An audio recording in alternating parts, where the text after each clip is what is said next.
Demek Peygamberimiz aytkan eкен. Elhamdülillah.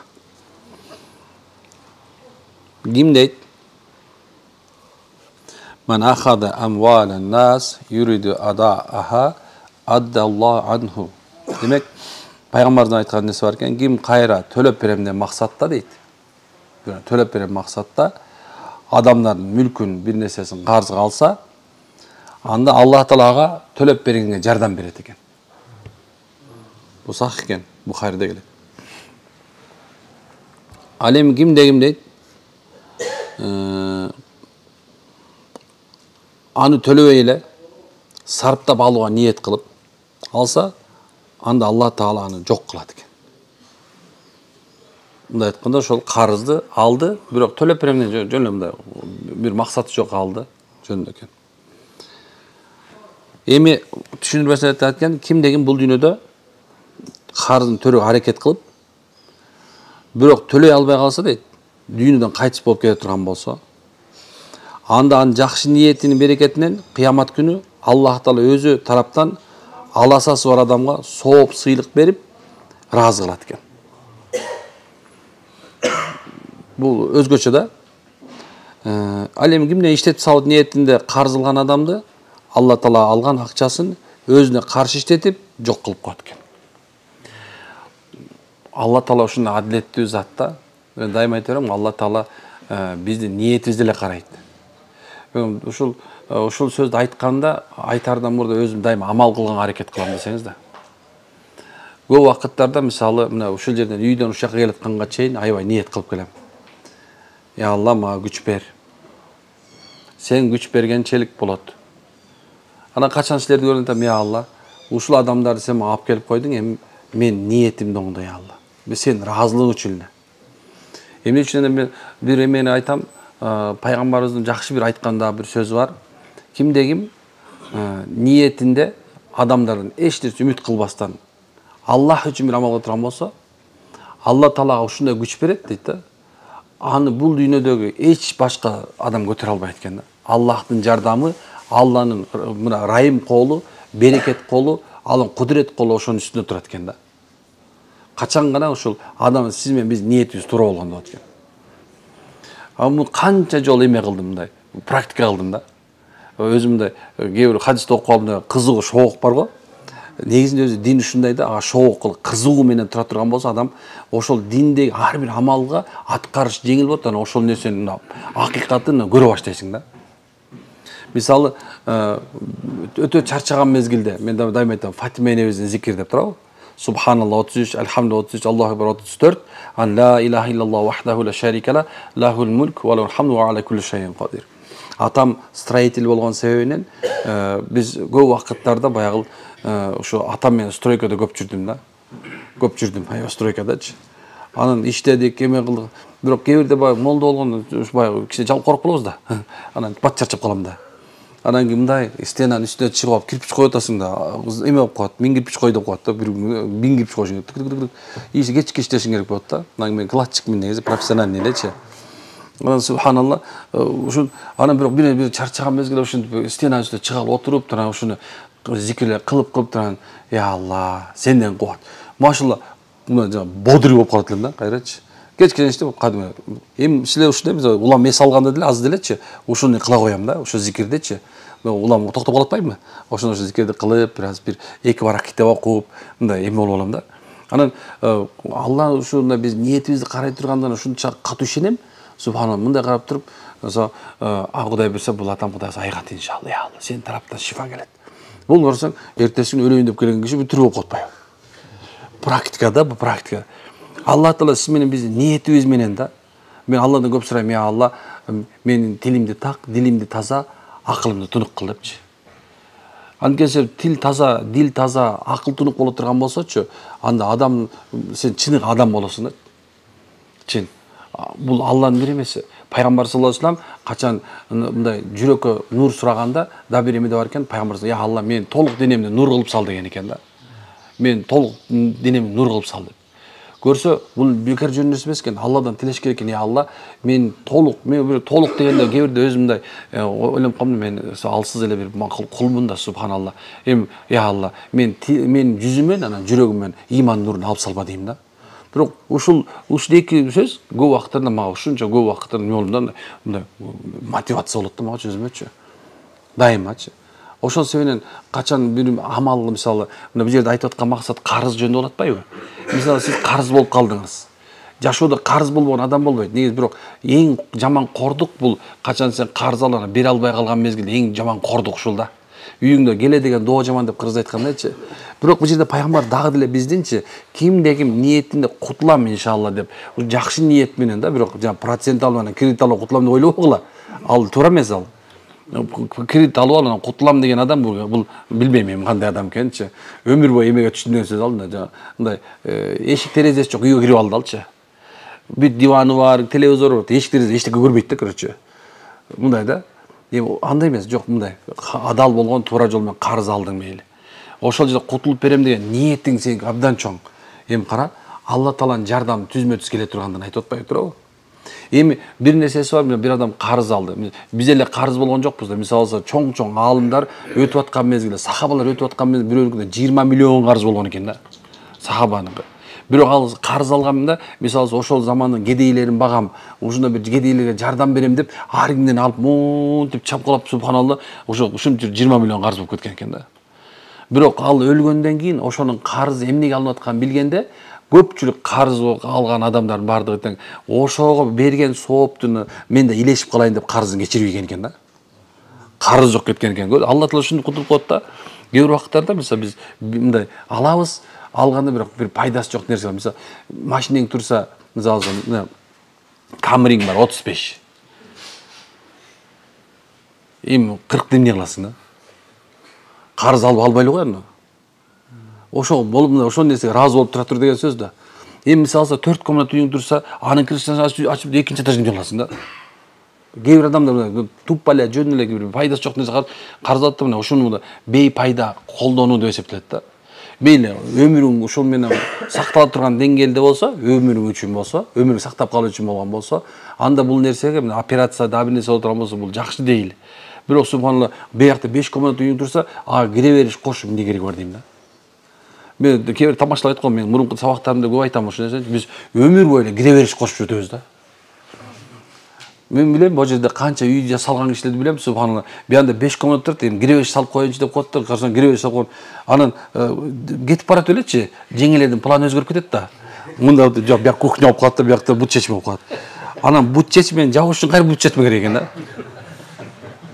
Пайгамбар саллаллаху алейхи ва саллям эң жаман коротулган акча бул дейт, үй кооздоо үчүн кетирген акча деп атпайбы? Бул мен айткан жок, мен значит кээ бирөө ойлошмун, үйдү кооздобой эле кандай. Эмне мурункудай эле кээ бирлердин оюнда ушул нерсе калганда мурункунун баары тең жаман депчи. Айланайындар. Бизде мурун мисалы алса 100 жыл алдыда болуп жашап кеткен европалыктар мисалы алсачы, европалыктарчы азыр биздин үйлөрдүн жанагындай лай шыбак менен шып алган үйлөрүбүзгө келип ошол үйгө кирип атпайбы? Мен билем, мына туристтердин баардыгы бул жерде лай шыбак болсо кирет, евро болсо кирбейт да, жатпайм дейт да. Мындай такого яда у меня тоже много дейт тияктачы. Мындай менин үйүмдө тиякта деле бар дейт да. Мен башка нерсе тазалоо үчүн келдим дейт. Таза нерсе үчүнчү. Карайсың, биз башкача элбиз да мындай. Биз артта калып калганбыз, ошон үчүн баягы кубалап баратабыз да. Бирок түшүнгөн адамдар эмне кылат? Актап эле кирип атат кадимгидейчи. Туурабы? Демек, ушул айтай турган нерсе ушул эки, жашоодосу адамдын биз карыз болбогонбуз. Негизи көп эле нерсеге карызбыз. Чын мындай маанавий түрдө ала турган болсом, биз канча намазыбыз, казабыз бар. Ал карыз да. Окулбай алган канча намаз бар, бул карыз ал. Канча орозо бар, ал карыз. Ушундай кээ бир зекетти бербей ал да карыз эле да. Ойлоп атабыз мындай кылса, баягы зекетин бербей калдым. Жок, ал да карыз негизиндечи. Ушундай карыз аябай көп. Акча жөнүндө айтып аткан жок, карыз субханы көп. Кыямат күн болгонго чейин бир адам мисалы алсак, бирөөнүн карыз алды, акчалай түрдө алды. Бирок ошол акчасын бербестен туруп, карызын бербестен же болсо, бул жерде дагы айта турган нерсе бар да, атайылап карызын бербей, чоюп болуп турса дагы, ошондо өлүп кетип калды. Акчасы бар болчу, төлөй турган нерсеси бар болчу, бирок өлүп кетти. Анын жаны асма менен жөрдүн ортосунда кыйналып калып калды. Анын ушундай, анын ортосунда акчаң бар, мүмкүнчүлүгүң бар, бирок эмне атасың? Төлөбөй, атайын кармап атасың. Демек, субханалла, сен ошол жана айтып аткан пазилетке туш болосуң. Азапка туш болосуң. Деген жандын чыгышы, анын ортодо калып калышы, эми шейиттин Алла жолунда курбан болгон 7 түрлүү шейиттер бар. Кайсы түрү болсун, мисалы, там басып калсын, учуп өлсүн, дагы бирөө чөгүп өлсүн, ичи оор менен өлсүн, туурабы? Алла жолунда жүрүп өлсүн. Булардын баардыгы шейит болуп эсептелет. Эми ушулардын шейиттин баардык күнөөсү кечирилет дейт, бирок бир күнөөсү кечирилбейт экен. Карыз кечирилбейт экен. Ошол себептен кандай дейт да, кандай сонун, кандай бактылуу адамдар дейт да, бул дүйнө Алланын алдында карызы жок, пенденин алдында карызы жок дейт да. Эң жакшы бактылуу адамдар ушул болсо керек экен, иншалла. Бизнес кылуу, мен сүннөт деп койсом, баягы күнү мындай туура эмес түшүнүп алышты да, анан кээ бирөө комментарий басаң, ол бизнесмен болду деп турат да. Бизнес деген бул англисче сөз негизичи. Англисче билгенде билесиңер да. Бизнес деген бул жумуш деген эле маани берет да, мындай канчы? Жумуш. Бизнесмен деген ишкер эркек. Бизнес вумен болсо, мына ишкер аял. Эми дегеним, пайгамбар саллаллаху алейхи вассалам айтып атат да. Колу бутунда күчү бар адам, колу бутун күчүң бар, акылың толук. Адамдын дейт да, балдардын кедей калтырып кайышы дейт да, күнөө деген, зулум деген. Ошол себептен бизди бул дүйнөдө адалдан эмгек кылышты Аллах Таала өзү буйрган. Кесипкөй болуу, кесип болуш кээ бир адамдар парыз дейт. Кесип, рызкы табыш үчүн кесип болуш парыз. Кесип болуш керек адамдын. Жөн эле субханалла, Алла берет деп жата бергиле деген шариятыбызда жок. Такыр жок. Бир да жерде жок. Абу Бакыр радияллаху анху халифа болуп шайланды, пайгамбар өткөндөн кийин. Ансарлар ва мухажирлер экөө чогулду айтты: "Эми Абу Бакыр, сен бизге татыктуу халифсиң. Бизге туруп бер" деди. Макул болду. Макул болгондон кийин эртеси күнү баягы Абу Бакыр көңүл атынча мындай материалды көтөрүп алып, базарды көздөп баратса, Азирет Умар алынча, "Кайкырдасың?" дептир. "Кайкырдым?" "Базарга үй бүлөмдү ким багат?" дептир. Үй бүлөмдү ким багат деген суроо болот. Биздикилер болсо суган 2 күн намаз окуп эле саждадан чыкпай эле, "О Алла берет" деп үйдөн окутулбай калат. Жок, бул жерде башка нерсе. Мусулман субханалла, экен ар дайым алдош. Бул жерде көп жаштар экен да, жаштар. Кыргызда бекер сөз эмес да. Жаш келсе ишке. Бул бекер сөз эмес чын. Жаш кезинде мисалы алса, колдон келишинче илим алыш керек. Илим дегенде Кудайды тааныш керек. Жаш кезинде. Жаш кезинде субхана дүйнөнү тааныш керек. Эгер мүмкүнчүлүгүң болбосо, акчалай дүйнөнү таанып жанында бир эме болсо, дүйнөнү илим менен, китеп менен тааныш керек. Билесиздер, адамдар бардык нерсесин жоготушу мүмкүн, мына дүйнөсүн жоготуп алышы мүмкүн. Туура, дүйнөсү жок. Ден соолугун жоготуп алышы мүмкүн. Кара, үй бүлөсүн жоготуп алышы мүмкүн. Бирок тажрыйбаны эч качан сенден эч ким тартып ала албайт. Ошол себептен миллионер адамдар дагычы бүгүн банкрот болуп туруп эртеси күнү бай болуп кетет. Эмне үчүн билесиңерби? Анткени тажрыйбасы бар да, туурабы? Жашоолук тажрыйбасы бар. Ошол себептен жаш кезде тажрыйбага бай болгонго үйрөнүш керек. Иман жолунда да тажрыйба болуш керек. Иманды үйрөнүш керек. Динибизди үйрөнөбүз. Андан кийин субхан дүйнө таанымыбызды кеңейтебиз. Андан кийин субханалла менекен өзүбүздүн кесибибизди майын чыгарабыз.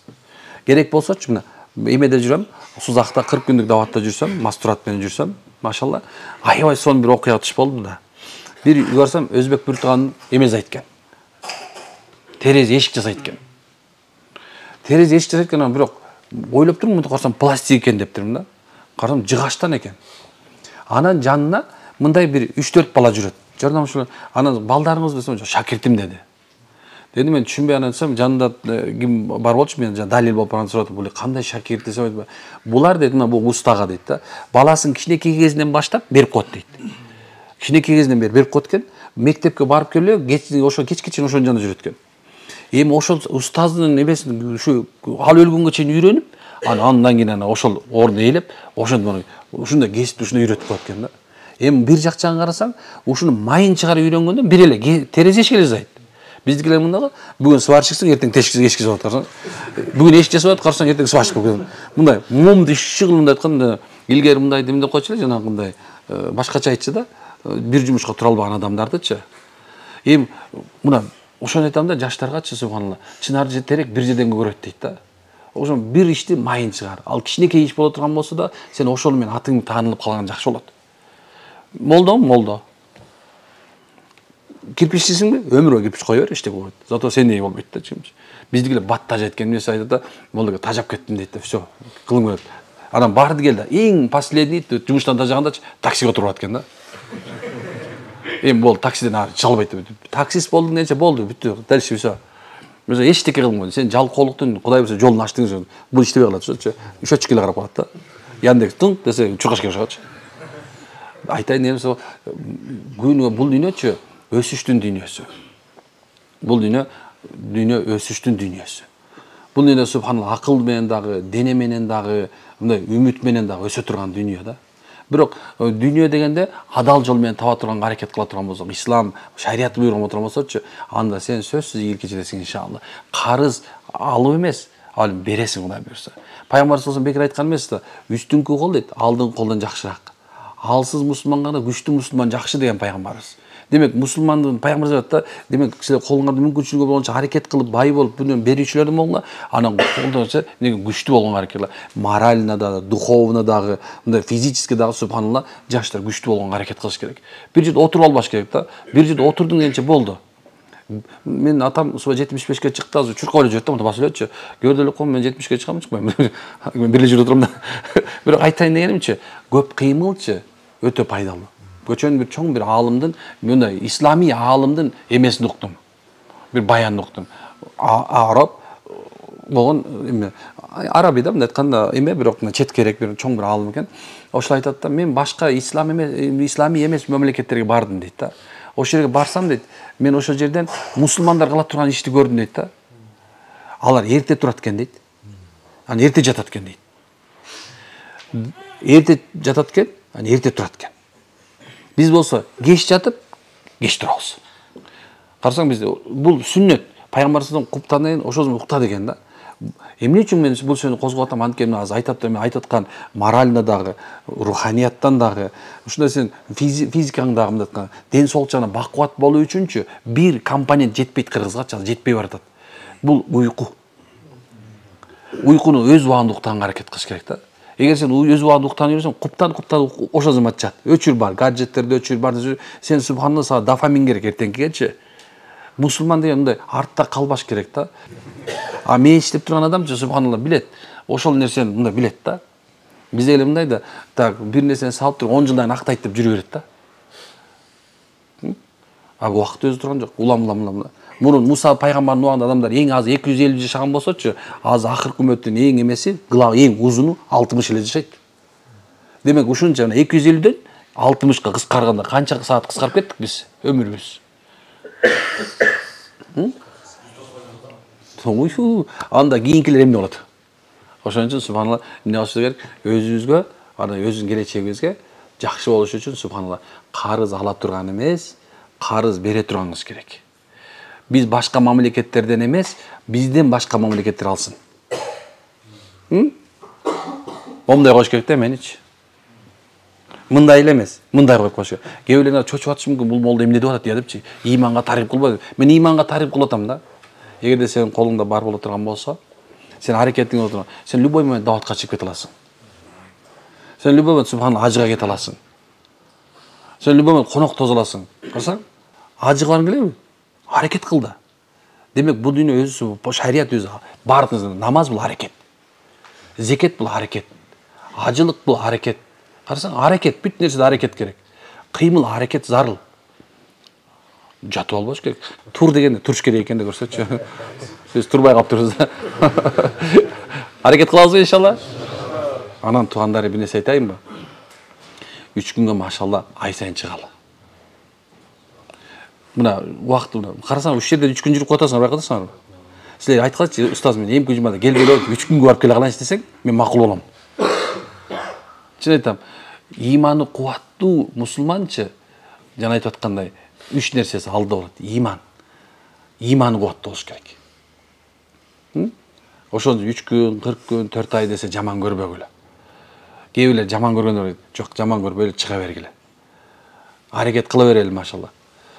Бул өзү иман кубатталганда айтайынбы, проблеманын бардыгы теңчи тоодой көрүп аткан проблемаларчы мындай чаңдай эле болуп калат. Иманы бар адам үчүн тоодой проблема кичинекей эле болуп калат. Бир барып көрсөңөр, кээ бирлерге бар элексиңер да, кээ барганыңар сагынып калдыңар болуш керек, канчадан бери бар элек турабы? Негизи дават мененчи умра өзү дайым эле сагынычта болот да, дайымачы.